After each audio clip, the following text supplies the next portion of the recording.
Assalamualaikum warahmatullahi wabarakatuh. Halo teman-teman, perkenalkan nama saya Salsabila Alia Pasa dengan NIM 210611100019, kelas 1A, Program Studi Pendidikan Guru Sekolah Dasar Universitas Trunojoyo Madura, Fakultas Ilmu Pendidikan. Dalam video kali ini saya akan membahas tentang sistem pendidikan asli Indonesia, pesantren, padukuhan, dan padepokan guna memenuhi tugas ujian tengah semester mata kuliah Ilmu Pendidikan dengan dosen pengampu Bapak Ahmad Sudi Pratikno MPD.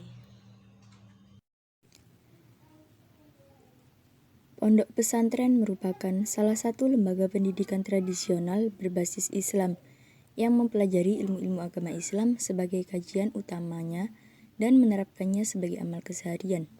Sebagai lembaga pendidikan tradisional, pondok pesantren memiliki peranan dalam mencerdaskan anak bangsa. Tujuan lembaga pendidikan pondok pesantren adalah untuk membentuk kepribadian, memantapkan akhlak, dan melengkapinya dengan pengetahuan. Pondok pesantren lahir dan berkembang di Indonesia tidak lepas dari campur tangan para wali songo yang tersebar di Pulau Jawa.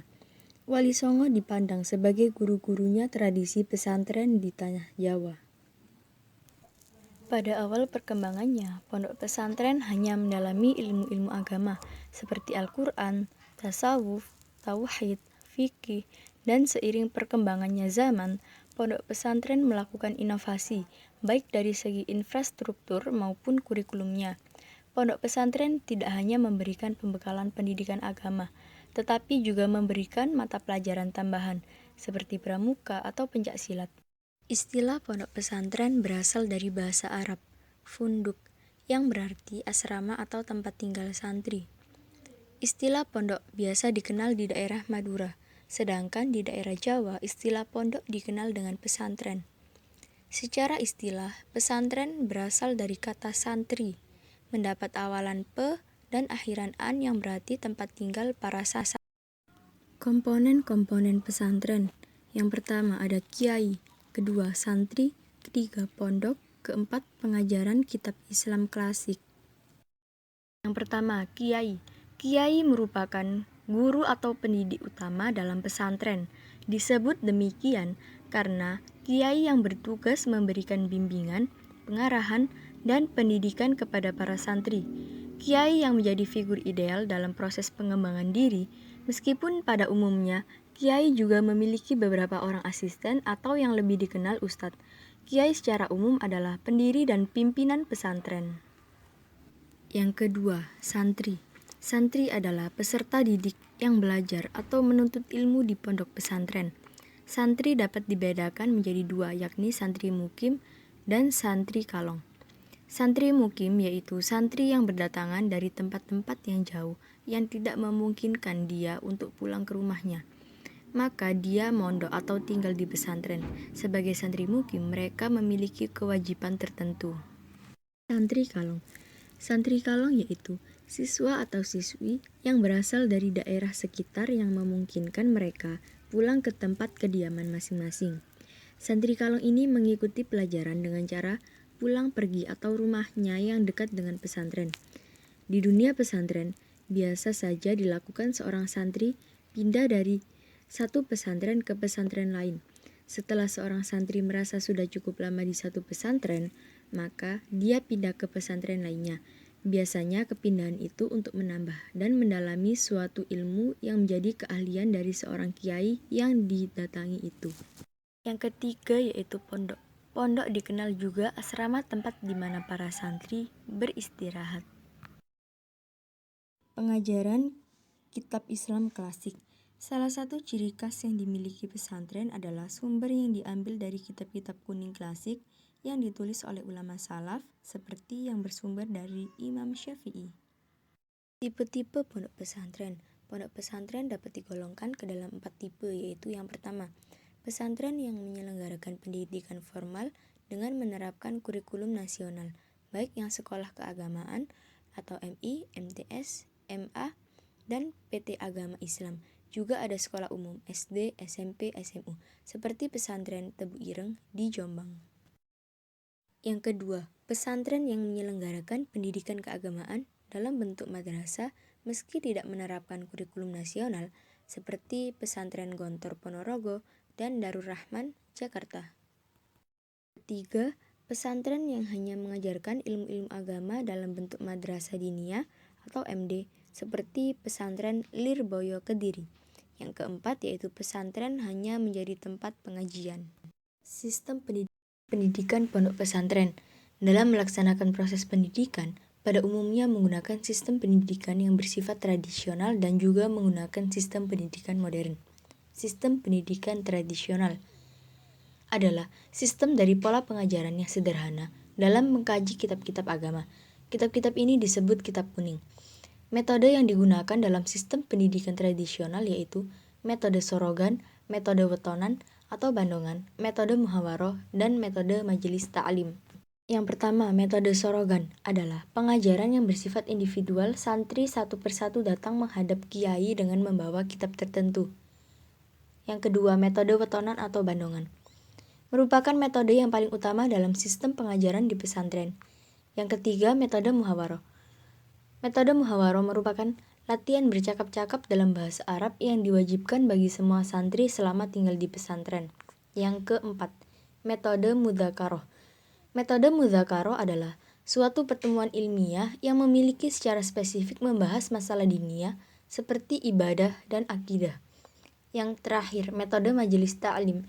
Metode majelis ta'lim adalah suatu metode penyampaian ajaran Islam yang bersifat terbuka. Sistem pendidikan modern. Sistem pendidikan modern merupakan penyempurna dari sistem pendidikan tradisional yang sudah ada. Metode pengajaran dalam sistem pendidikan modern yaitu sistem klasikal, sistem kursus, dan sistem pelatihan. Sistem klasikal adalah sistem yang penerapannya dengan mendirikan sekolah-sekolah baik kelompok yang mengelola pengajaran agama maupun ilmu yang diasuhkan. Sistem kursus adalah sistem yang ditekankan pada pengembangan keterampilan tangan, seperti menjahit, mengetik komputer, dan lain-lain. Yang terakhir yaitu sistem pelatihan. Sistem pelatihan adalah sistem yang menekankan pada kemampuan dengan menumbuhkan kemampuan seperti pelatihan, perkebunan, pertanian, dan lain sebagainya. Padepokan. Padepokan menurut Kamus Besar Bahasa Indonesia berarti tempat persemedian, tempat pengasingan raja-raja di masa lalu. Padepokan lebih dikenal dengan sanggar seni tari dan pencak silat. Padepokan biasanya berdiri di lokasi yang jauh dari permukiman, karena untuk menjaga kepentingan proses belajar agar konsentrasinya tetap terjaga. Padepokan merupakan lembaga atau tempat yang digunakan sebagai tempat menimba ilmu tertentu. Menurut Majelis Luhur Taman Siswa tahun 1980, Padepokan adalah lembaga pendidikan tradisional yang merupakan suatu komunitas pelaku pendidikan di mana selain terjadi kegiatan belajar mengajar, di dalamnya juga terjadi kegiatan berhuni. Guru menjadi tokoh dan panutan setiap warga di lingkungan yang bersangkutan. Dari pengertian di atas, dapat disimpulkan bahwa Padepokan merupakan suatu tempat untuk mempelajari ilmu tertentu yang dipimpin oleh seorang kiai, kanjeng, ketetua, guru, atau suhu, di mana keberlangsungan belajar hanya untuk beberapa saat dan berlangsung hanya sementara. Padepokan biasanya dikenal dengan tempat pengembangan juga tempat tinggal para pendekar dalam dunia persilatan. Fungsi dan manfaat Padepokan. Yang pertama, Padepokan sebagai sarana komunikasi. Yang kedua, Padepokan sebagai sarana pengembangan. Dan yang ketiga, Padepokan sebagai sarana pendidikan. Macam-macam ilmu aliran Islam kejawen. Yang pertama ada ilmu kanuragan. Ilmu kanuragan merupakan ilmu yang berfungsi untuk bela diri secara supranatural. Ilmu ini memuat kemampuan bertahan terhadap serangan dan kemampuan untuk menyerang dengan kekuatan yang luar biasa. Yang kedua, ilmu kewibawaan. Ilmu kewibawaan ini memiliki fungsi untuk mempengaruhi kejiwaan dan perasaan orang lain. Yang ketiga, ilmu terawangan. Ilmu terawangan berfungsi untuk menajamkan mata batin hingga dapat menangkap isyarat yang halus, melihat jarak jauh, tembus pandang, dan lain-lain. Yang keempat, ilmu qadam. Ilmu qadam ini apabila ada seseorang bisa berkomunikasi secara aktif dengan qadam yang dimiliki. Kodam adalah makhluk pendamping yang selalu mengikuti tuannya dan bersedia melakukan perintah-perintah tuannya. Ilmu kesehatan. Ilmu kesehatan ini masuk dalam kelompok ilmu gurah, membersihkan saluran pernafasan, ilmu-ilmu pengobatan, ilmu kuat seks, dan ilmu-ilmu supranatural lain yang berhubungan dengan fungsi biologis tubuh manusia. Yang terakhir yaitu ilmu permainan atau atraksi. Ada ilmu supranatural yang hanya bisa digunakan untuk pertunjukan di panggung. Namun ilmu ini tidak bisa digunakan untuk bertarung pada keadaan sesungguhnya. Contoh yang sering kita lihat adalah ilmunya para pemain debus. Padukuhan. Menurut Kamus Besar Bahasa Indonesia, padukuhan berasal dari kata dasar duku, yang berarti perkampungan kecil atau biasa disebut dusun. Padukuhan merupakan bagian dari desa, sementara padukuhan dengan imbuhan awalan P dan imbuhan akhir an merupakan beberapa kelompok rumah yang membentuk perkampungan kelompok duku. Jadi, dapat disimpulkan bahwa duku adalah beberapa kelompok rumah yang membentuk perkampungan kecil dan merupakan bagian dari suatu desa. Asal mula padukuhan. Awal mula adanya padukuhan ketika berdirinya Kerajaan Majapahit. Pada zaman Kerajaan Majapahit, kegiatan masyarakat tidak lepas dari bidang kesenian. Terbukti dari beberapa karya seni yang diabadikan di Museum Majapahit. Salah satu karya seni pada saat Kerajaan Majapahit adalah seni ukir yang menjadi hiasan dinding, tiang, pintu kerajaan, bahkan juga menjadi hiasan pada tungku masak di dapur. Masyarakat Majapahit juga membuat tempat hunian yang nyaman dari keahlian seni ukirnya dengan berbahan daun yang telah disusun rapi sebagai atap dan kayu sebagai dindingnya. Sekian yang dapat saya sampaikan. Mohon maaf apabila ada kesalahan kata. Terima kasih, semoga bermanfaat. Wassalamualaikum warahmatullahi wabarakatuh.